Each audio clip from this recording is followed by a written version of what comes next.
ಷಟ್ಕಲ ತೀರ್ಥ, ನರಸಿಂಹ ತೀರ್ಥ, ಭಾಗೀರಥಿ ತೀರ್ಥ, ಪಾಪ ವಿನಾಶಿನಿ ತೀರ್ಥ, ಕೋಟಿ ತೀರ್ಥ, ರುದ್ರಪಾದ ತೀರ್ಥ, ಚಕ್ರ ತೀರ್ಥ, ಮನ್ಮಥ ತೀರ್ಥ, ಹೀಗೆ ಇಲ್ಲಿ 8 ತೀರ್ಥಗಳಿವೆ. ಇಲ್ಲಿನ ತೀರ್ಥಗಳಲ್ಲಿ ಸ್ನಾನ ಮಾಡಿ ಭಸ್ಮದ ಗುಡ್ಡದ ಭಸ್ಮವನ್ನ ತಮ್ಮ ಹಣೆಗೆ ಹಚ್ಚಿಕೊಂಡರೆ ನಿಮ್ಮ ಪಾಪ ಕರ್ಮಗಳು ವಿನಾಶಗೊಳ್ಳುತ್ತವೆ ಹಾಗೂ ಅನೇಕ ಫಲಗಳು ಪ್ರಾಪ್ತಿಯಾಗುತ್ತವೆ ಎನ್ನುವ ನಂಬಿಕೆ ಇದೆ. ಹಾಗಾದರೆ ಆ 8 ತೀರ್ಥಗಳು ಎಲ್ಲಿವೆ? ಆ ಭಸ್ಮದ ಗುಡ್ಡ ಎಲ್ಲಿದೆ? ಆ ಕ್ಷೇತ್ರ, ಕರ್ನಾಟಕದ ಈ ಪುಣ್ಯಕ್ಷೇತ್ರ ಎಲ್ಲಿದೆ?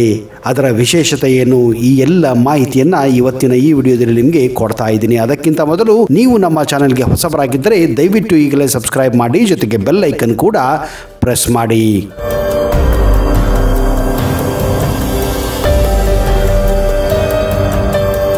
ನಮಸ್ಕಾರ ಸ್ನೇಹಿತರೆ, ಫೋಕಸ್ ಯೂಟ್ಯೂಬ್ ಕನ್ನಡ ಚಾನೆಲ್ಗೆ ಸ್ವಾಗತ ಸುಸ್ವಾಗತ. ಸನಾತನ ಧರ್ಮದಲ್ಲಿ ಗುರುವಿಗೆ ಎಲ್ಲಕ್ಕಿಂತ ಶ್ರೇಷ್ಠ ಸ್ಥಾನವಿದೆ. ಹಾಗೆಯೇ ಗುರುವನ್ನ ಬ್ರಹ್ಮ, ವಿಷ್ಣು, ಮಹೇಶ್ವರ ಎಂಬ ತ್ರಿಮೂರ್ತಿಗಳ ಸ್ವರೂಪ ಎಂದು ಬಣ್ಣಿಸಲಾಗಿದೆ. ಅಂತಹ ಗುರುವಿಗೆ ಗುರುವಾಗಿರುವವರು ದತ್ತಾತ್ರೇಯರು. ಗುರು ದತ್ತಾತ್ರೇಯರು ನೆಲೆಸಿರುವ ಪವಿತ್ರ ಧಾರ್ಮಿಕ ಕ್ಷೇತ್ರವೇ ಗಾಣಗಾಪುರ. ಇದು ಕರ್ನಾಟಕ ರಾಜ್ಯದ ಕಲಬುರಗಿ ಜಿಲ್ಲೆಯ ಅಫಜಲ್ಪುರ ತಾಲೂಕಿನಲ್ಲಿದೆ.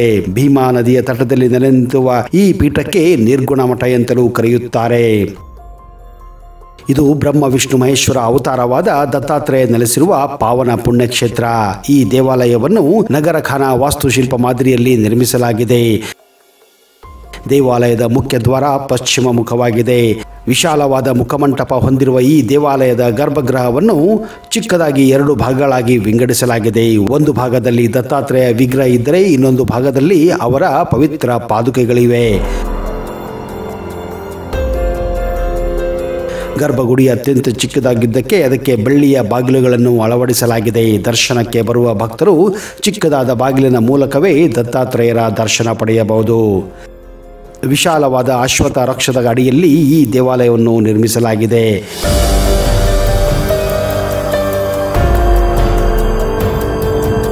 ಹಿಂದೆ ಸಪ್ತ ಋಷಿಗಳಲ್ಲಿ 2ನೇಯವರಾದಂತಹ ಅತ್ರಿ ಮುನಿಗಳು ಸಹ್ಯಾದ್ರಿ ಪರ್ವತದ ಶ್ರೇಣಿಯಲ್ಲಿ ಘೋರ ತಪಸ್ಸನ್ನು ಆಚರಿಸುತ್ತಿದ್ದರು. ಅವರ ತಪಸ್ಸಿಗೆ ಮೆಚ್ಚಿದ ಬ್ರಹ್ಮ, ವಿಷ್ಣು, ಮಹೇಶ್ವರರು ಪ್ರತ್ಯಕ್ಷರಾಗಿ ನಿಮಗೇನು ವರಬೇಕೆಂದು ಕೇಳಿದಾಗ ಅತ್ರಿ ಮುನಿಗಳು ನಿಮ್ಮ 3 ಗುಣಗಳನ್ನು ಹೊಂದಿರುವ ಹಾಗೂ ಶಕ್ತಿಶಾಲಿ ಮಗನನ್ನು ದಯಪಾಲಿಸಬೇಕೆಂದು ಕೇಳಿಕೊಳ್ಳುತ್ತಾರೆ. ಕೆಲವು ದಿನಗಳ ನಂತರ ಅತ್ರಿ ಮುನಿಗಳು ಹಾಗೂ ಅವರ ಧರ್ಮಪತ್ನಿ ಅನಸೂಯ ಅವರಿಗೆ ಮಗ ಹುಟ್ಟುತ್ತಾನೆ. ಅವನೇ ದತ್ತಾತ್ರೇಯ. ಆತ ಬ್ರಹ್ಮನ ಅವತಾರವಾಗಿದ್ದರಿಂದ ಸೋಮನೆಂದು, ವಿಷ್ಣುವಿನ ಅವತಾರವಾಗಿದ್ದರಿಂದ ದತ್ತನೆಂದು, ಶಿವನ ಅವತಾರವಾಗಿದ್ದರಿಂದ ದುರ್ವಾಸನೆಂದು ಕರೆಯಲ್ಪಡುತ್ತಾನೆ. ಒಬ್ಬನೇ ವ್ಯಕ್ತಿಯಲ್ಲಿ ತ್ರಿಮೂರ್ತಿಗಳು ಇದ್ದಿದ್ದರಿಂದ ಇವರನ್ನ ದತ್ತಾತ್ರೇಯ ಎಂದು ಸಂಬೋಧಿಸಲಾಗುತ್ತದೆ. ಭಕ್ತರು ದತ್ತಾತ್ರೇಯರನ್ನು ನಾನಾ ಹೆಸರುಗಳಿಂದ ಕರೆಯುತ್ತಾರೆ. ತ್ರಿಮೂರ್ತಿ ರೂಪ ದತ್ತಾತ್ರೇಯ, ತ್ರಿಗಣಾತೀತ ದತ್ತಾತ್ರೇಯ, ಅನಸೂಯ ತನನ ದತ್ತಾತ್ರೇಯ ಎಂದು ಕೆಲವರು ಭಜನೆಯ ಮೂಲಕ ವರ್ಣಿಸುತ್ತಾರೆ. ಇನ್ನು ಕೆಲವರು ಋಷಿ ಅತ್ರಿ ಅವರ ಪುತ್ರನಾಗಿರುವುದರಿಂದ ದತ್ತಾತ್ರೇಯರನ್ನು ಅತ್ರಿಯನೆಂದು ಕೂಡ ಕರೆಯುತ್ತಾರೆ. ಅವಧೂತ ದತ್ತಾತ್ರೇಯರು ತಮ್ಮ ಮಾತಾಪಿತೃಗಳ ಅಪೇಕ್ಷೆಯಂತೆ ಲೋಕ ಕಲ್ಯಾಣಕ್ಕಾಗಿ ಪ್ರತಿನಿತ್ಯ ಬೇರೆ ಬೇರೆ ಕ್ಷೇತ್ರಗಳಲ್ಲಿ ಸಂಚರಿಸುತ್ತಾ ತಮ್ಮೆಲ್ಲ ಭಕ್ತರನ್ನು ಉದ್ಧಾರ ಮಾಡುತ್ತಿರುತ್ತಾನೆ ಎಂದು ನಂಬಲಾಗಿದೆ. ಭಕ್ತರ ಕರೆಗೆ ಓಗೊಟ್ಟು ಗಾಣಗಾಪುರದಲ್ಲಿ ಬರೋಬ್ಬರಿ 24 ವರ್ಷಗಳ ಕಾಲ ನೆಲೆಸಿರುವ ಶ್ರೀ ಗುರುದತ್ತರು ದಿನಂಪ್ರತಿ ಮಧ್ಯಾಹ್ನ 12 ಗಂಟೆಯ ಸುಮಾರಿಗೆ ಈ ಊರಿನಲ್ಲಿರುವ 5 ಮನೆಗಳಲ್ಲಿ ಭಿಕ್ಷೆಯನ್ನು ಬೇಡುತ್ತಿದ್ದರು.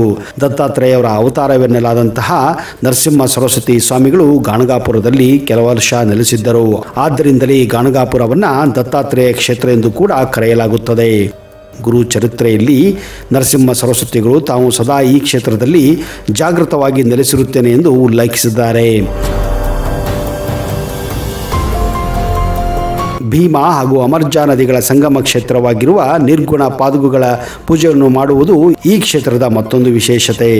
ಗುರು ಚರಿತ್ರೆಯಲ್ಲಿ ನರಸಿಂಹ ಸರಸ್ವತಿಗಳು ಹೇಳಿರುವಂತೆ ಇಂದಿಗೂ ದತ್ತಾತ್ರೇಯರ ಸ್ವರೂಪವಾಗಿರುವ ನರಸಿಂಹ ಸರಸ್ವತಿಗಳು ಮುಂಜಾನೆಯ ವೇಳೆಗೆ ಸಂಗಮದಲ್ಲಿ ಮಿಂದು ಮಧ್ಯಾಹ್ನ ಸಮಯದಲ್ಲಿ ಭಿಕ್ಷಾಟನೆ ಮಾಡಿ ಭಕ್ತರ ಪಾದುಕಾ ಪೂಜೆಯನ್ನು ಸ್ವೀಕರಿಸುತ್ತಾರೆ. ಆದ್ದರಿಂದಲೇ ಗಾಣಗಾಪುರದಲ್ಲಿ ಪಾದುಕೆ ಪೂಜೆ ಅತ್ಯಂತ ಮಹತ್ವವನ್ನು ಪಡೆದಿದೆ. ದತ್ತಾತ್ರೇಯರ ಕೃಪೆ ಉಂಟಾಗಿ ಇಲ್ಲಿ ಅನೇಕ ಭಕ್ತಾದಿಗಳಿಗೆ ಅವರ ಅಭಿಲಾಷೆಗಳು ಈಡೇರುತ್ತವೆ.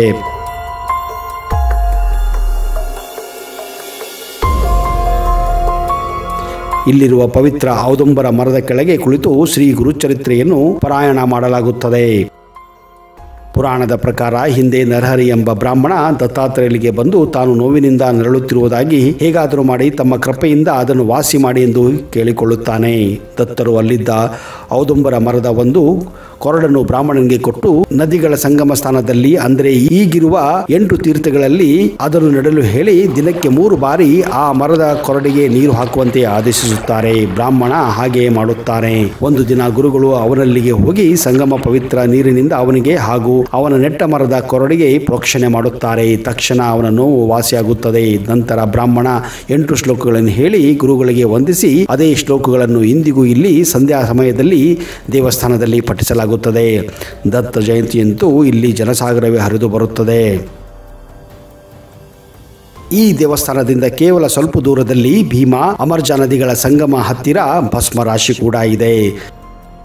ಸಂಗಮೇಶ್ವರ ದೇವಾಲಯ ಎದುರು ನರಸಿಂಹ ಸರಸ್ವತಿಗಳ ತಪೋಭೂಮಿ ಇದೆ. ಸಂಗಮದಿಂದ ಊರಿಗೆ ಬರುವ ದಾರಿಯಲ್ಲಿ ಷಟ್ಕಲ ತೀರ್ಥ, ನರಸಿಂಹ ತೀರ್ಥ, ಭಾಗೀರಥಿ ತೀರ್ಥ, ಪಾಪವಿನಾಶಿನಿ ತೀರ್ಥ, ಕೋಟಿ ತೀರ್ಥ, ರುದ್ರಪಾದ ತೀರ್ಥ, ಚಕ್ರತೀರ್ಥ ಮತ್ತು ಮನ್ಮಥ ತೀರ್ಥ ಎಂಬ 8 ತೀರ್ಥಗಳಿವೆ.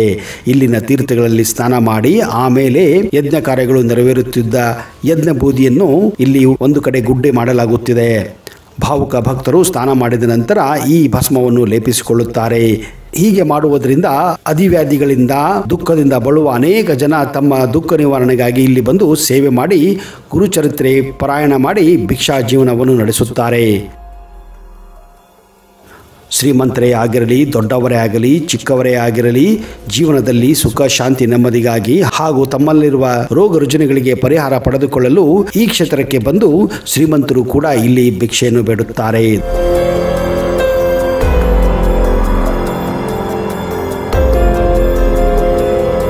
ಹೀಗಾಗಿ ಇಲ್ಲಿ ಎಂಥ ಧನಿಕರು ಕೂಡ ಭಿಕ್ಷೆ ಬೇಡುವುದನ್ನು ನೀವು ಕಾಣಬಹುದು. ಸ್ನೇಹಿತರೆ, ನಿಮಗೆ ಯಾವುದೇ ತೊಂದರೆ ಇರಲಿ ಅದರ ಪರಿಹಾರಕ್ಕೆ ಹಾಗೂ ನಿಮ್ಮೆಲ್ಲ ತೊಂದರೆಗಳಿಂದ ನೆಮ್ಮದಿ ಪಡೆಯಲು ಈ ಕ್ಷೇತ್ರಕ್ಕೆ ತಪ್ಪದೆ ಭೇಟಿ ಕೊಡಿ. ಇಂತಹದೇ ಹಲವಾರು ಪುಣ್ಯಕ್ಷೇತ್ರಗಳ ಬಗ್ಗೆ, ದೇವಾಲಯಗಳ ಬಗ್ಗೆ ಇನ್ನಷ್ಟು ಮಾಹಿತಿಯನ್ನು ಮುಂದಿನ ಸಂಚಿಕೆಯಲ್ಲಿ ಮತ್ತೆ ತರುತ್ತೇನೆ. ಅಲ್ಲಿಯವರೆಗೆ ಜೈ ಹಿಂದ್, ಜೈ Karnataka. Keep watching focus YouTube Kannada channel.